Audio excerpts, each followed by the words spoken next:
There's actually some scientific data that backs why like the majority of men are actually into tits.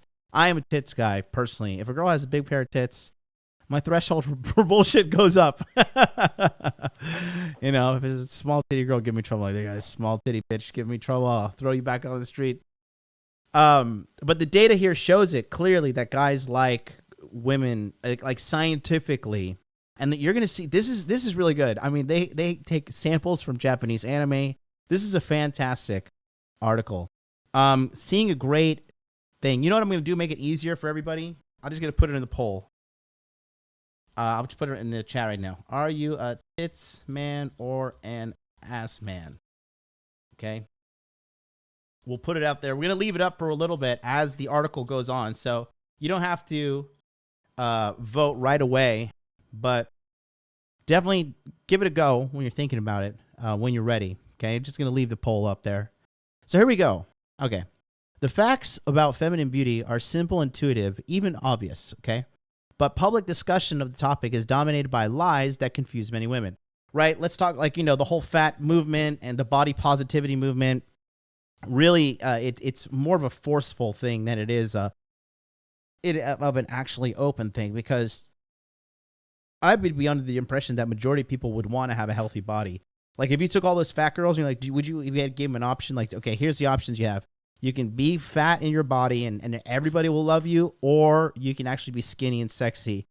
You have to choose a body. Which will you choose? We all know, like the majority of girls would choose a great body, right? Same thing for guys. They talk about men in here as well. Oddly enough, intelligent women seem to be the most susceptible. This makes it harder for them to attract mates, subjects them to misguided self-doubts, and damages their health. Their efforts to improve their appearance are in vain because they aim at the wrong target. All too often, they simply give up on game that they could win if they understood the rules, right? But for the fear of being impolite, men never correct their illusions. Well, not me. I mean, I'm very, very clear with what I like in a woman's appearance, right? I mean, we all know when we meet a girl where she kind of ranks, you know, in like how much you'll actually give a shit about keeping her around, right? If she's hotter, if she's younger, if she's nicer, we're going to want to keep her around. If she's older and, you know, doesn't have the best curves or just really isn't our type, whatever our type is as a man, you know, we're going to be like, okay, well, if I lose her, it's no big deal, right? So in this comprehensive article, I'll dispel the confusion and tell you the straight truth about feminine attractiveness. In the closing section, I'll offer some practical advice. So they use a lot of classical art and everything in this as well. A warning before you continue. I won't pander to boost your self-esteem. I like this person. They're so based. Writing the truth instead of repeating familiar lies will offend some readers. Most women experience some discomfort. If you're emotionally fragile or psychologically troubled, you should stop here. Same thing for you guys. If there are any guys watching me that's a fucking pussy, go watch something else, okay? We're going to get based in here. However, learning the truth will enable clear-sighted women to improve their appearance and succeed at the game of beauty. This is a prize that's worth the cost. So keep the goal in mind as you read on. If you're ready for real answers, these are the best you'll find. Okay. So here we go. This is talking about everyone lies, right? So this is like the high fashion models, okay? And these women, okay, they go into why this is prevalent, but high fashion has always been into like this weird kind of androgynous look in their models.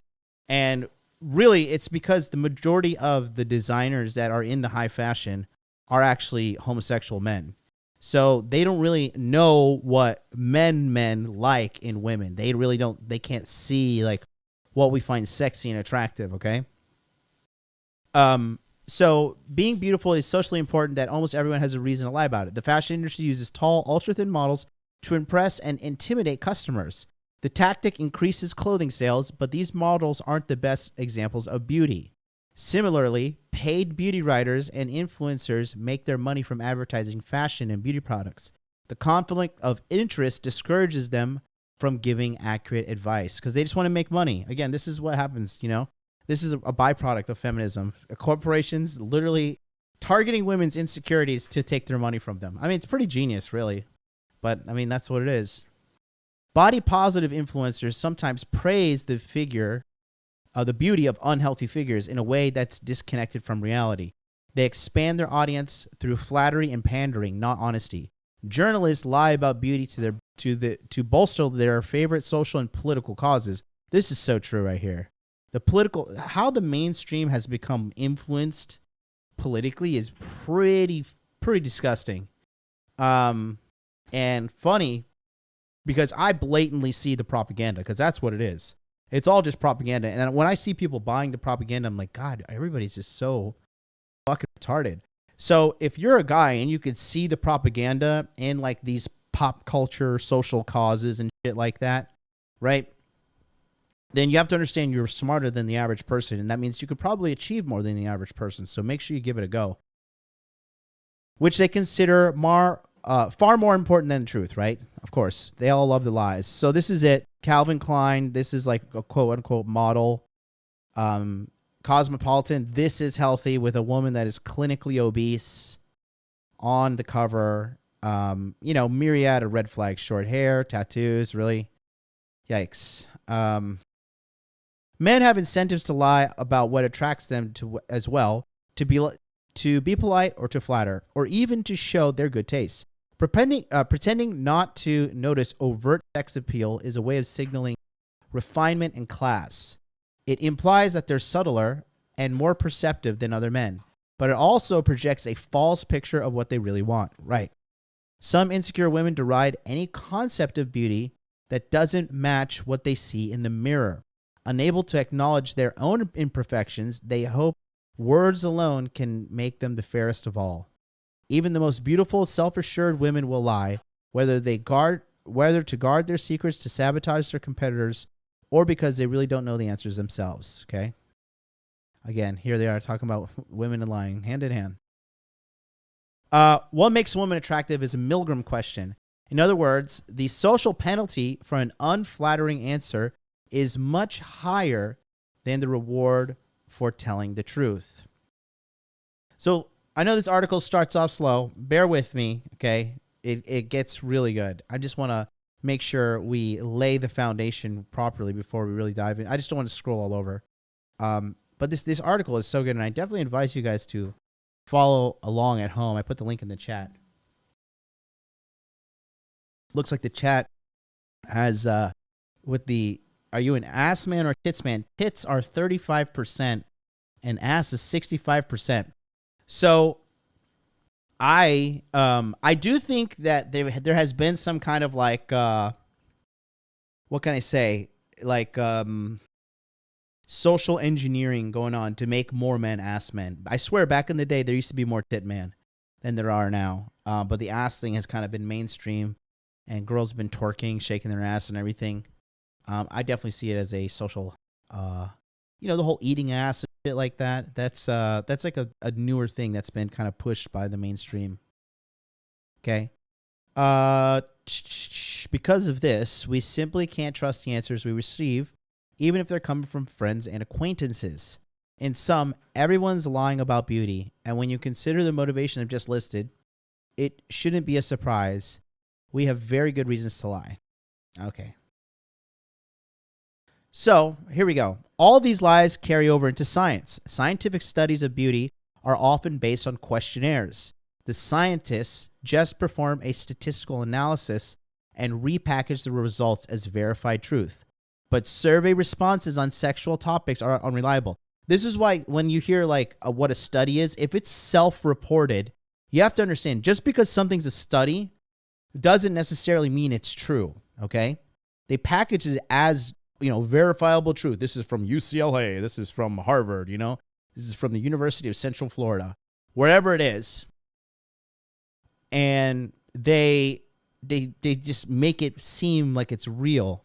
But you have to actually look into how they did the study. Because a lot of these studies are flawed. Just because a study gets executed doesn't mean it's a, logical way to come to a conclusion. And when things are self-reported, people can lie. Women lie all the time. Men lie too, okay? So they can do they can definitely lie about it. Shout out to Real Femme Sapien in the house. I love it here. What's up, Allie? She says, we are being socially engineered to be ass men. I swear to God, it's happening. I'm not crazy. I am not crazy. I swear they're socially engineering the ass thing in America. Rouge V talked about it too before. But anyways, when studies are self-reported, right, then what that means is that basically they're assuming that the information they write on the survey is true, right? That's why when you see better bachelors reading like, we got another study here. We got another study saying all women are whores and there's no hope for you. And if you look at the study, it's like self-reported. I'm like, okay, this guy doesn't know what the fuck he's talking about. On my Better Bachelors Exposed video, he blatantly misinterprets data on a scientific study. I put that video out, and his fanboys just downvoted him like, this guy sucks. You don't know what you're talking about, MLD. But if you watch the clip, you can clearly see he misinterprets the data. Like, literally misinterprets it, okay?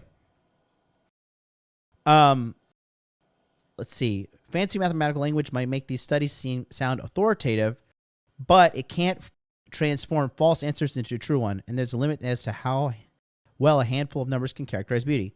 Okay, so here's an example. For example, women who thought their answers might be read reported an average of 2.6 sexual partners. So when they told women, we're going to produce a study about how many people you fucked, so write on this report how many guys you had sex with. Okay, good luck getting an honest number, right?